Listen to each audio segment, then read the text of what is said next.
اللہ اور اس کے رسول صلی اللہ علیہ وسلم کا تذکرہ اکٹھا کر کے رہتی دنیا تک کے لیے جو نظام دیا، اس میں بتا دیا کہ میری اطاعت رسول صلی اللہ علیہ وسلم کی اطاعت، یہ ایک ہی اطاعت ہے، اور جو مجھ سے محبت کا دعوے دار ہے قُلْ إِن كُنتُمْ تُحِبُّونَ اللَّهَ فَاتَّبِعُونِي يُحْبِبْكُمُ اللَّهُ، یہاں اس آیہ کریمہ کے اندر جہاں محبت والوں کے لیے پیمانہ طے کر دیا، وہاں دشمنان اللہ، دشمنان رسول صلی اللہ علیہ وسلم اور دشمنان حق جو اہل حق تھے ان کے لیے بھی اللہ نے پیمانہ مقرر کر دیا، اور اللہ نے ارشاد فرمایا بے شک جو لوگ اللہ اور اس کے رسول صلی اللہ علیہ وسلم کو اذیت پہنچاتے ہیں ان پر دنیا اور آخرت میں اللہ کی لعنت ہے اور ان کے لیے ذلت آمیز عذاب ہے۔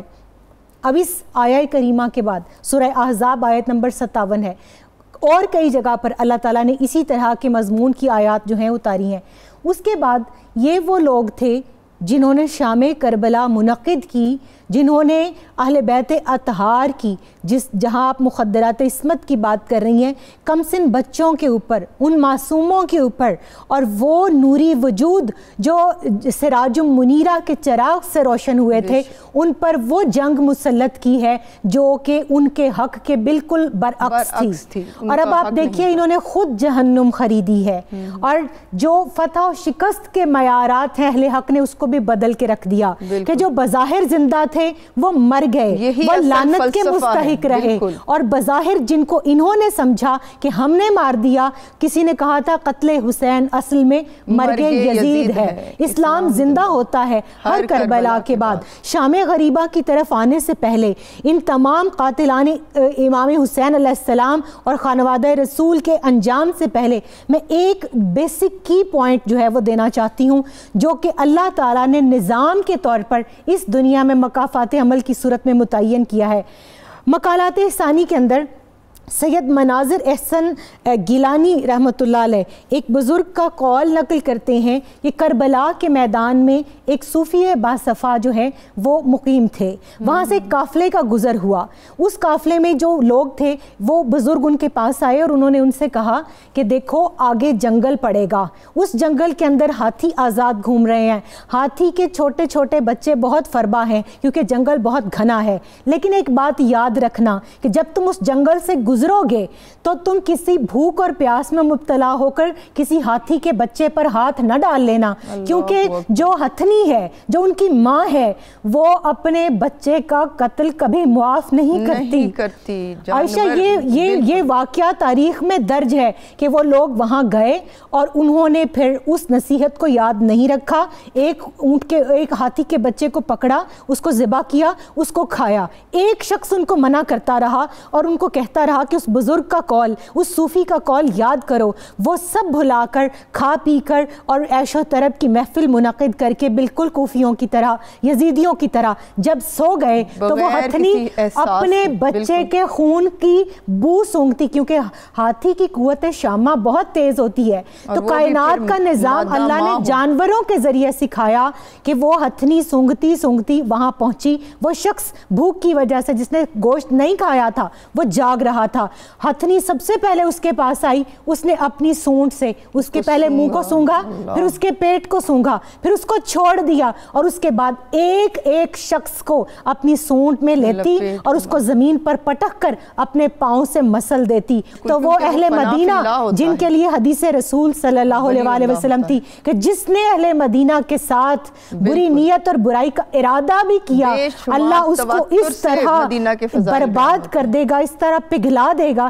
جیسے نمک کو پانی میں گھول دیتا ہے۔ تو کیا ان لوگوں کے پاس قرآن، یہ احادیث جس میں میرے نبی علیہ السلام نے ارشاد فرمایا کہ حضرت عبداللہ بن مغفل رضی اللہ تعالیٰ عنہ راوی ہیں، کہتے ہیں کہ رسول کریم صلی اللہ علیہ وسلم فرماتے ہیں کہ میرے اصحاب کے حق میں خدا سے ڈرو، اور عائشہ آپ نے بھی پڑھا ہوگا اس طرح کی کئی درجنوں حدیث ہیں جن میں اہل بیت اطہار کا حق یاد کرایا کہ خدا کا خوف کرو، انہیں میرے بعد نشانہ نہ بنانا، جس نے انہیں محبوب رکھا میری محبت کی وجہ سے، اور جس نے ان سے بغض رکھا وہ مجھ سے بغض رکھے گا، اس لیے اس نے ان سے بغض رکھا، اور جس نے انہیں ایذا دی اس نے مجھے ایذا دی، اور جس نے مجھے ایذا دی بے شک اس نے اللہ تعالیٰ کو ایذا دی، اور جس نے اللہ کو ایذا دی قریب ہے کہ اللہ تعالیٰ اس کو گرفتار کر لے۔ تو یہ تمام یزیدی اور کوفی ظلم سمجھا تھا کہ جل جائے گی شعلوں میں نماز، راکھ خیموں کی کریدی تو مسلح نکلے۔ میں ایک سوال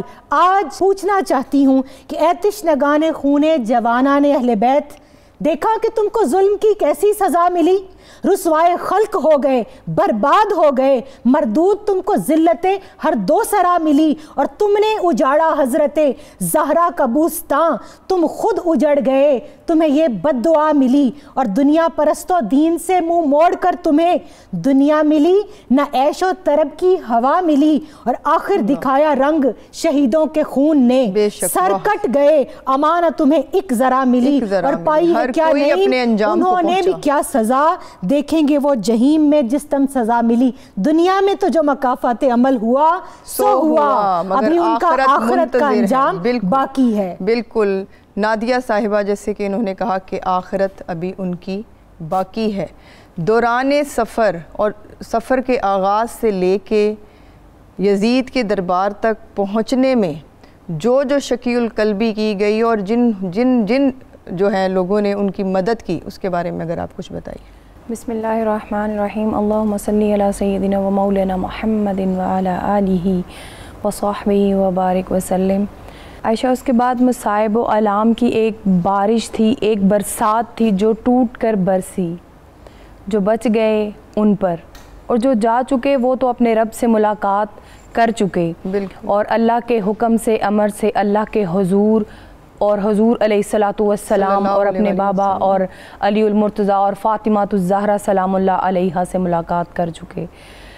اب باقی رہے سیدہ زینب، امام زین العابدین اور چند ان کے ساتھ جو اصحاب تھے، سیدہ سکینہ وہ بھی ساتھ ہی تھیں۔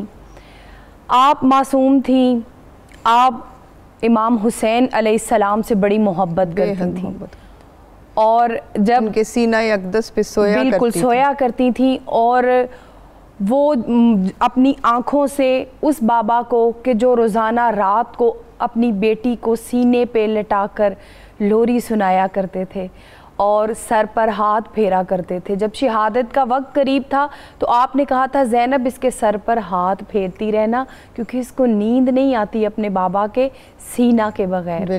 وہ سکینہ کہ جو اپنے بابا کا چہرہ نہیں، اب وہاں پہ میدان سجا ہے کس کا؟ لاشوں کا، اور حضور علیہ السلام کی عطرت کا تھا، اور پھر خیموں کو جلایا گیا، ننھے رخسار کو، بالکل، اور ان بے سر و سامانی کا عالم چادریں تک چھین لی گئی، اور اوپر لینے کے لیے تو دور کی بات، لباس تک نوچنے کے لیے وہ وہاں پہ کھڑے موجود تھے، اور جو ہتھ کنڈے اور وہ پاک بیبیاں کہ جب ملائکہ آئے تو ادب سے سر جھکائیں، ان کے در پر ان کو اسیر کر دیا۔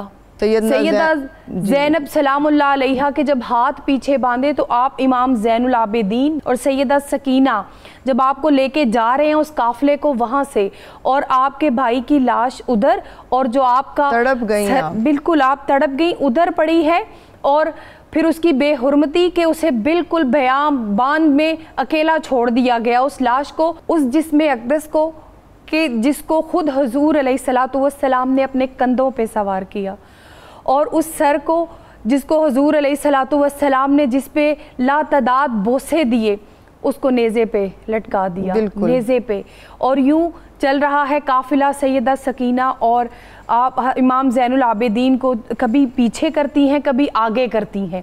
لوگ کہتے ہیں جس طرح امام حسین علیہ السلام کا صبر تھا، اسی طرح سیدہ زینب سلام اللہ علیہا کا صبر تھا، اور ان گھڑیوں میں، ان لمحوں میں جب آپ رخصت کرتی ہیں اپنے بھائی کو، تو آپ اس وقت میں ایک بڑے تاریخ ساز جملے کہتی ہیں۔ آپ کہتی ہیں کہ میں نے بابا سے سنا تھا کہ صدقہ دیں تو مصیبت ٹل جاتی ہے۔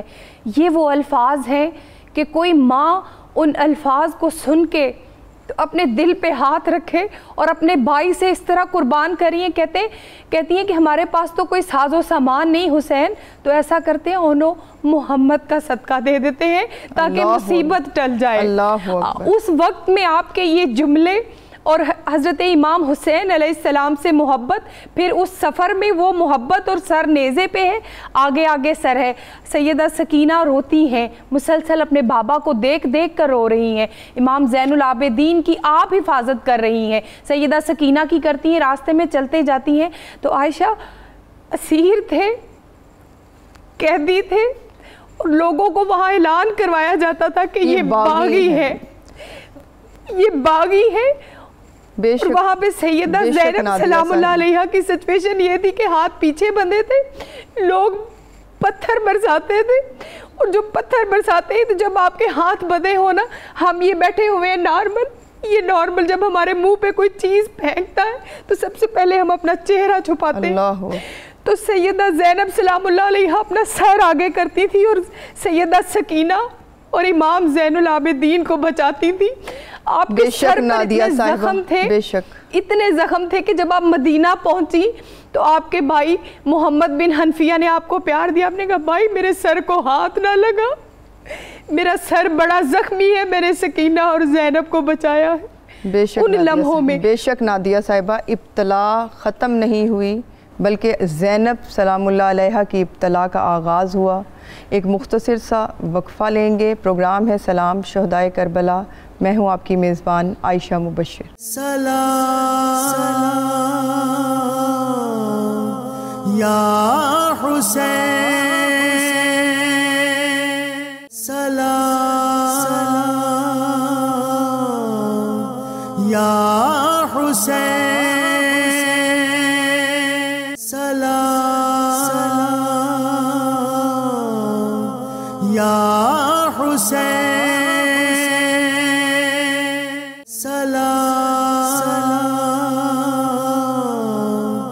یا حسین,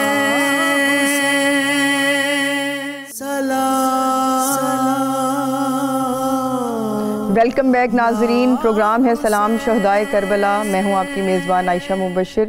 جہاں سے گفتگو کا سلسلہ ٹوٹا تھا وہیں سے جوڑتے ہیں. پروفیسر صاحبہ, جب یہ سفر کا آغاز ہوا, ہر کوئی تاریخ, کتب تاریخ بھری پڑی ہیں کہ کس طرح سے اس سفر کو آپ نے سیدہ زینب سلام اللہ علیہ نے تمام اسیران کے ساتھ طے کیا, اور راستے میں لوگ ملتے رہے جو دیکھتے رہے کہ کوئی سوچتا رہا کہ یہ باغی ہیں, کوئی سوچتا رہا کہ یہ جانے کون ہیں. اب آپ یہ بتائیے کہ اس وقت جب یہ خبر اہل مدینہ و مکہ تک پہنچی تو ان کا کیا رد عمل تھا؟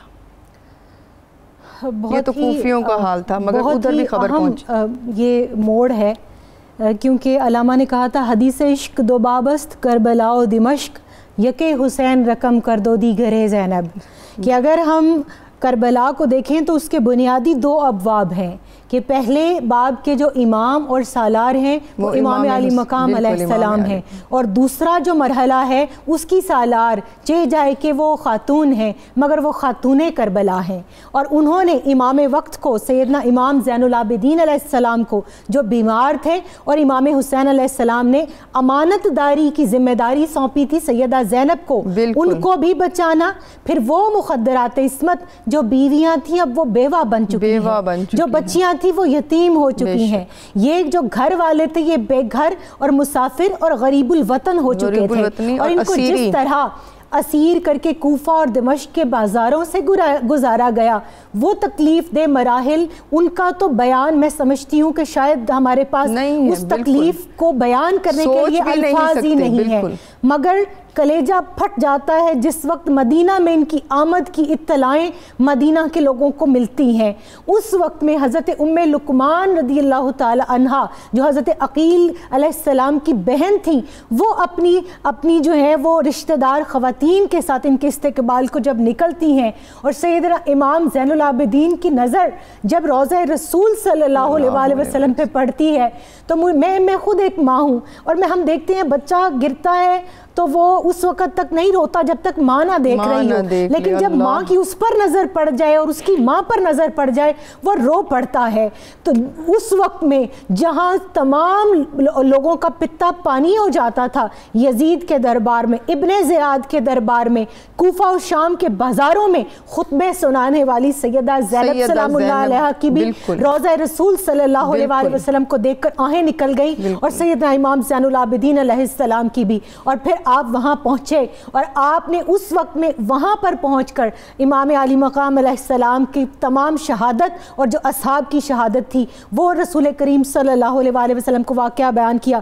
مگر جو دوران سفر بھی جو واقعات رونما ہوئے، اگر ہم ان کو ایک جو ہے وہ نظر تھوڑی سی ان کے اوپر ڈالیں تو ہمیں پتہ چلتا ہے کہ قدرت نے اپنا انتقام کبھی جو ہے وہ معاف نہیں کیا۔ کیوں؟ اللہ تعالیٰ کے نظام کو بچانے جو نکلے تھے کہ کس طرح ممکن تھا کہ اللہ تعالیٰ اپنے بندوں اور اپنے اولیاء کی جو ہے وہ اس گستاخی تو ایک طرف رہ گئی کہ جو دشمنی تھی اس کو معاف کر دیتا۔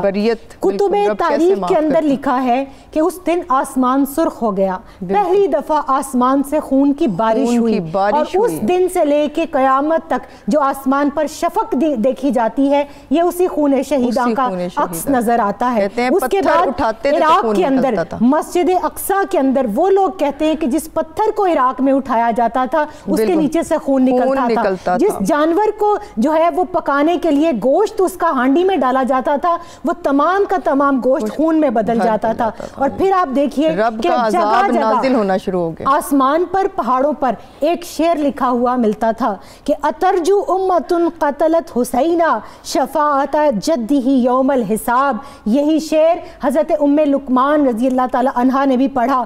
کیا کہتی ہیں کہ کیا حضرت امام حسین علیہ السلام کے قاتل یہ امید رکھتے ہیں کہ قیامت کے دن ان کے نانا جان محمد مصطفیٰ صلی اللہ علیہ وسلم ان کی شفاعت کریں گے؟ اور مورخ لکھتا ہے کہ اس سال عراق کے اندر اور کوفہ کے اندر چیچک جو ہے وہ وبا پھیلی اور 1,500 لوگوں کی آنکھیں چلی گئیں۔ کیوں؟ اس لیے کہ حدیث رسول صلی اللہ علیہ وسلم کے تحت ظلم کو دیکھ کر خاموش رہنے والا گونگا شیطان ہے۔ اور امام زین العابدین علیہ السلام فرماتے ہیں کہ مجھے یزیدیوں کی یزیدیت نے اتنا دکھ نہیں پہنچایا جتنی کوفہ والوں کی خاموشی نے۔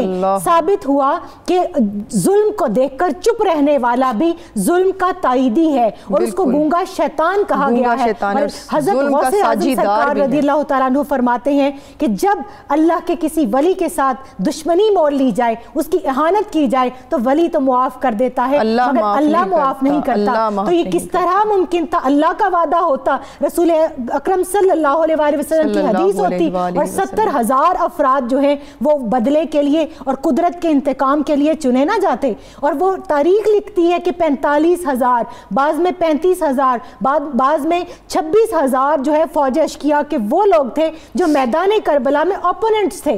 ادھر کتنے تھے؟ not more than 350۔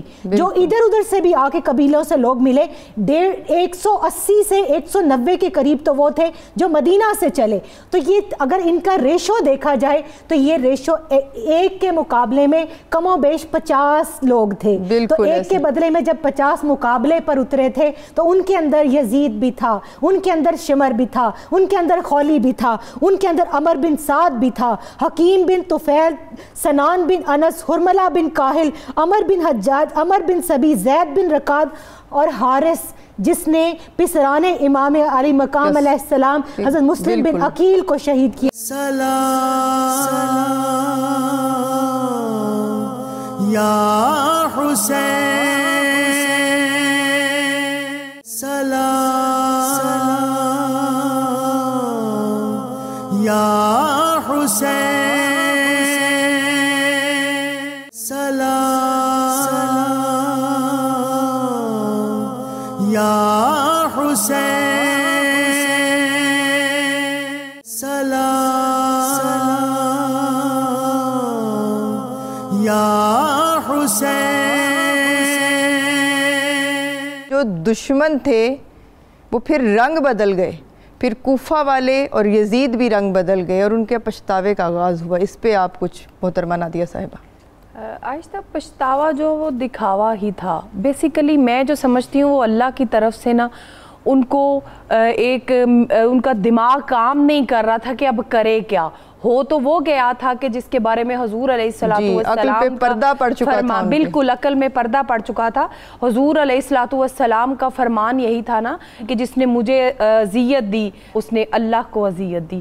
تو یہ اللہ تبارک و تعالیٰ کو اذیت کون دے سکتا ہے؟ کسی کی جرت ہے؟ نہیں. اس کے محبوب خدا کو اذیت دینا, محبوب خدا صلی اللہ علیہ وآلہ وسلم کو تکلیف دینا. اور ان کی تکلیف کیا تھی کہ وہ جس سے محبت کرتے تھے, جس کا رونا ان سے برداشت نہیں ہوتا تھا, وہ حضرت امام حسین علیہ السلام تھے. تو جب ان کو اذیت دی گئی تو تبھی حضور علیہ السلام کو اذیت پہنچی. اب چونکہ ادھر اللہ تبارک و تعالیٰ کا فرمان, حضور علیہ السلام کا فرمان, اور پھر امام حسین علیہ السلام کا جو قتل تھا وہ ان کو پچھتانے پر اور ان کو توبہ کرنے پر جو ہے وہ مجبور کر رہا تھا. لیکن وقت ایک مقرر ہے جس حد تک توبہ اللہ رب العزت قبول فرماتا ہے. لیکن توبہ تب ہوتی ہے قبول جب آپ کرنا چاہیں. توبہ تو کی نہیں گئی. جیسے بہن نے فرمایا کہ مدینہ پاک میں 3 دن اذان مسجد نبوی میں نہیں دی گئی, اور جس کے بارے میں کہا کہ اس کی حرمت کا خیال رکھنا, وہاں کے لوگوں کو اذیت نہ دینا, جس خوبصورت شہر مدینہ کے بارے میں احکامات ہیں کے لیے حلال قرار دیا, 3 دن کے لیے حلال کر دیا. تو اس کے لیے کہنا پچھتاوا تو یہ ہرگز نہیں. وہ بالکل چند گنے چنے لوگ تھے کہ جنہوں نے اللہ کی بارگاہ میں توبہ کی تھی, لیکن ان کو یہ گارنٹی نہیں تھی کہ ان کو توبہ قبول ہو. بالکل پچھتاوے کا دکھاوا کرتے بھی تھے. اور ان میں کچھ لوگ ایسے تھے جو حضرت ابو اصفہان آپ لکھتے ہیں کہ میں کعبہ کا طواف کر رہا تھا تو ایک شخص جو ہے وہاں پر موجود رو رہا تھا اور کہہ رہا تھا کہ مولا میری مغفرت فرما دے, مولا میری مغفرت فرما دے, میں یہ جانتا ہوں کہ تو میری توبہ قبول نہیں کرے گا. آپ بڑے حیران ہوئے اور آپ نے اس سے پوچھا. اس نے کہا بھئی اللہ کے گھر میں کھڑے ہو کے اللہ کے کعبے کا غلاف تھام کے تو اللہ سے نا امید ہو رہا ہے, وجہ کیا ہے آخر؟ اس نے کہا کہ میں وہ بندہ ہوں کہ جس نے امام حسین علیہ السلام کا سر انور جو ہے وہ اٹھا کر ایک مقام سے دوسرے مقام تک اس فوج کا حصہ بنا تھا. اور میں مطلب سویا ہوا تھا تو مجھے خواب آئی تھی کہ حضور علیہ السلام نے فرمایا تھا کہ جس نے امام حسین علیہ السلام کو قتل کیا اس کو اللہ تبارک و تعالیٰ نے دوزخ میں ڈال دیا, اس پر آگ کو حلال کر دیا. تو اب چونکہ میں نا امید اس لیے ہوں کہ دوزخ میں ڈالنا حضور علیہ السلام کا فرمان ہے, تو وہ فرمان کو جو ہے وہ میں نے سن چکا ہوں. تو مجھے اب سمجھ نہیں آ رہی کہ پتہ نہیں اللہ میری توبہ قبول کرے گا یا نہیں کرے گا. وہ چند ایک لوگ تھے, ورنہ ان کو کوئی پچھتاوا نہیں, بلکہ وہ اکڑے تھے. شراب نوشی اس نے عام کی, پھر اس نے اور بہت سے ایسے کام کیے کہ جو ایسا ہی تھا کہ پچھتاوا نہیں تھا, وہ دکھاوا تھا. بالکل. اور یہی عالم کہ جب یہ دکھاوا اپنی حد کو پہنچا, اور پھر اس سے بھی پہلے سیدہ زینب سلام اللہ علیہا کے خطبات, سیدنا امام زین العابدین علیہ السلام کے خطبات, تو یزید کے دربار میں یزید کے خلاف نفرت پھیلنے لگی. اس کے بارے میں کچھ بتائیے. دیکھیے کام جیسے بات ہو رہی تھی کہ وہ ہو گیا تھا کہ جو وہ ان کے ہی خلاف چلا گیا. وہ جو گڑھا انہوں نے کسی کے لیے, ان کے اہل بیت اطہار کے لیے کھودنے کی کوشش کی تھی, یہ خود تمام کے تمام اس گڑھے میں گرتے گئے. اور ان کا جو انجام تھا وہ قدرت نے زمین و آسمان پر رہتی دنیا تک لوگوں کو دکھانا تھا. کیونکہ اگر امام علی مقام علیہ السلام کو ہم کہتے ہیں نا کہ سر داد نہ داد دست در دست یزید حقا کہ بنا لا الہ است حسین, تو جب بنا لا الہ دکھائی جا رہی تھی تو پھر دین کے دشمنوں کا چہرہ ڈھکا رہ جاتا. یہ منشاء ایزدی کے خلاف تھا.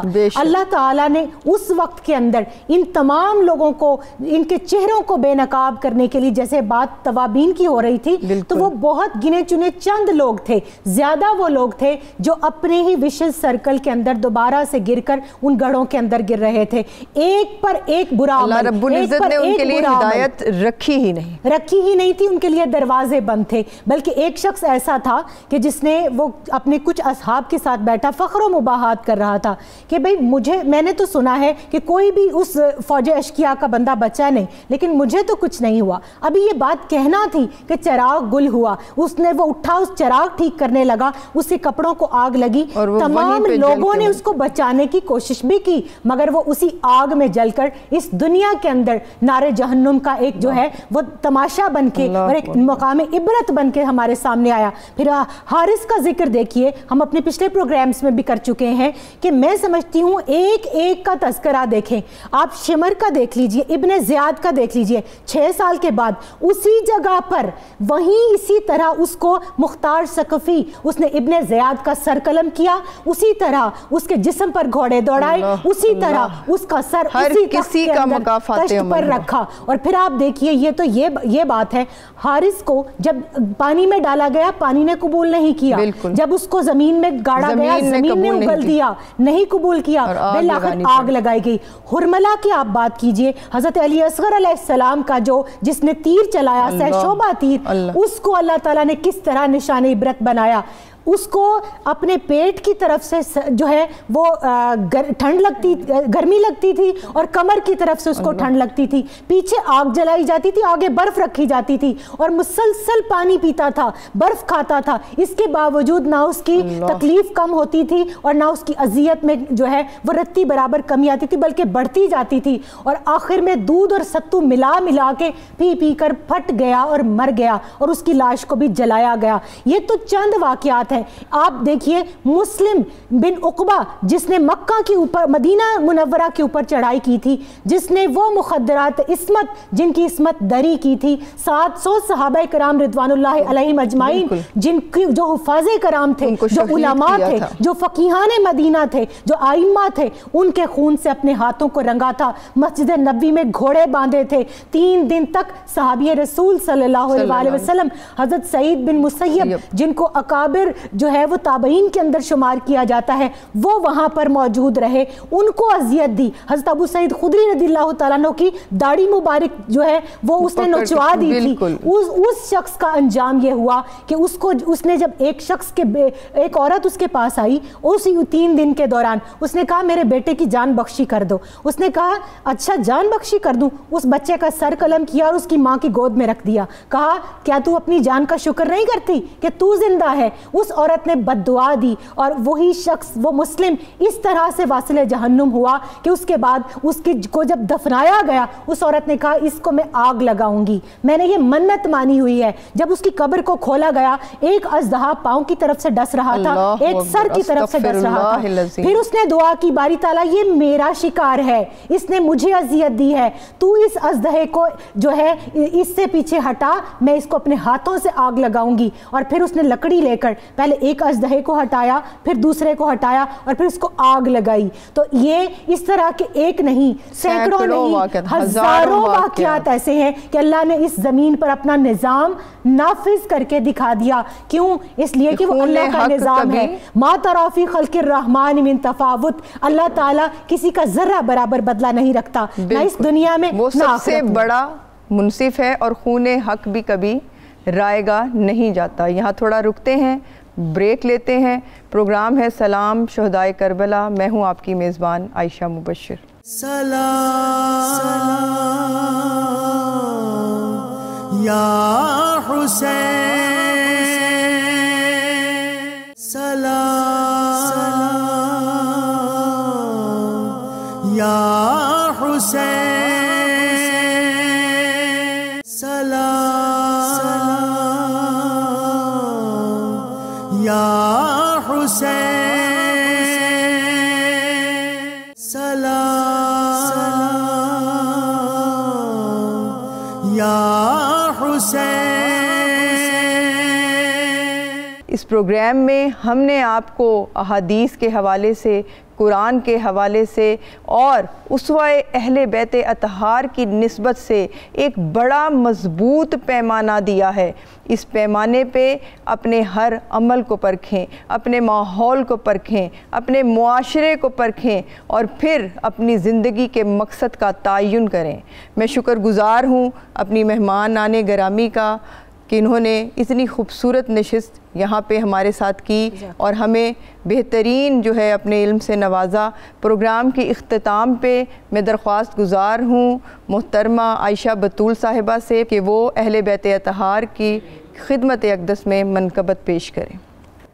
روشنی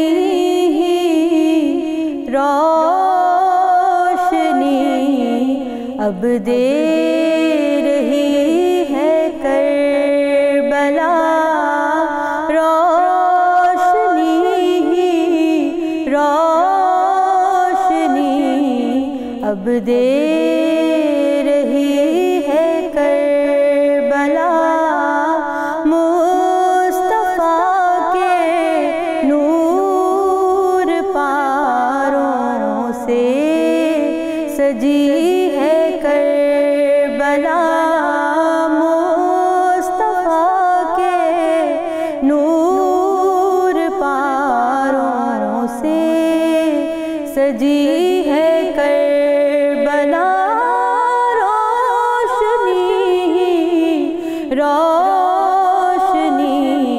اب دے رہی ہے کربلا۔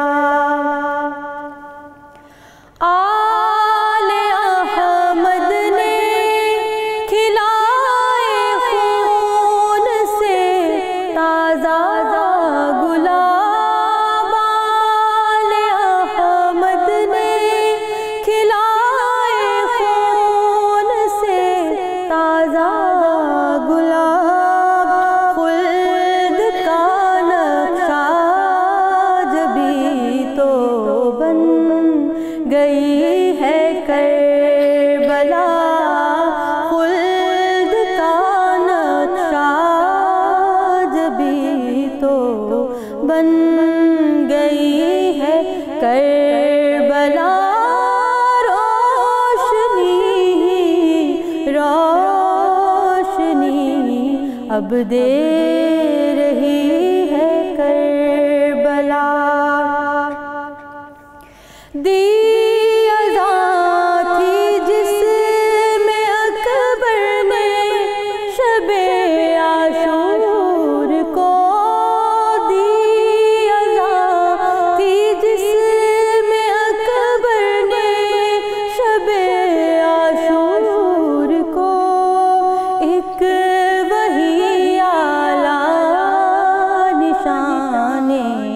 بندگی ہے کربلا، ایک وہی اعلیٰ نشان بندگی ہے کربلا۔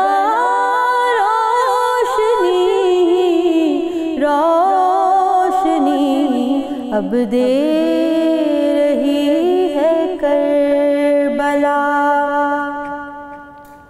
دل میرا ساجد امام پاک کے قدموں میں ہے، دل میرا ساجد امام پاک کے قدموں میں ہے، مجھ سے بڑھ کر میری حالت جانتی ہے کربلا، مجھ سے بڑھ کر میری حالت جانتی ہے کربلا۔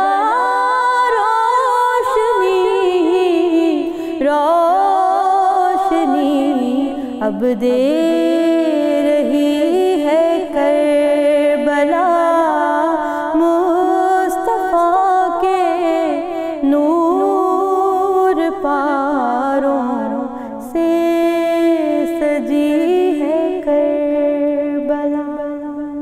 سلام